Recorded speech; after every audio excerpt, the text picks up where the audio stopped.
We're back with another Black history story about William Grandstaff and his ties to Moab. Jimmy McGriff has the story about efforts being made to put Grandstaff's life into the spotlight. There are businesses and organizations promoting and sharing stories about cultures outside of the traditionally known settlers to Moab.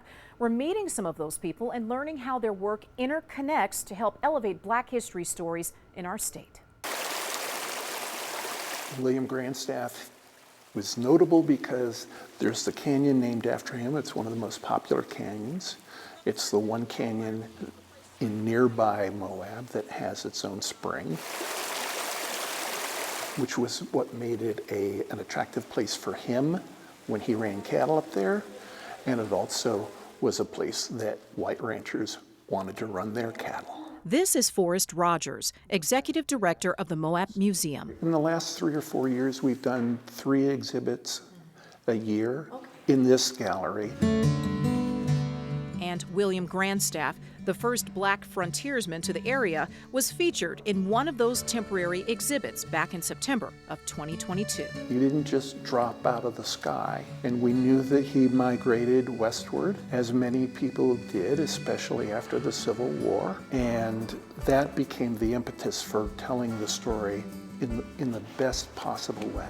The museum gathered as much information as possible about William Grandstaff, who ran cattle, worked mining claims, and owned a saloon. The exhibit that we did on William Grandstaff was a research project, really, in many ways. What brought about the idea of having him featured here at the museum? Several things.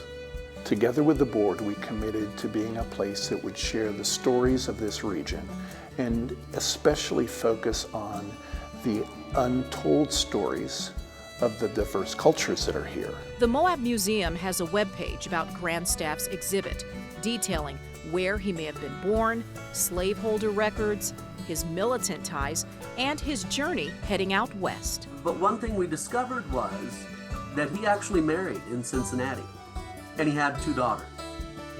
And for some reason, unknown, in the 1860s, he would have left his wife and children. Meet Nick Sheedy, a professional genealogist and research historian who was called on to help with his project. It's anyone's guess. Did he tell his wife and kids, hey, I'm going to go west, seek my fortune, I'll send for you? Or did he and his wife have a falling out? For multiple seasons, Sheedy has worked as the lead genealogist for the PBS series Finding Your Roots. You know, I love Western Americana.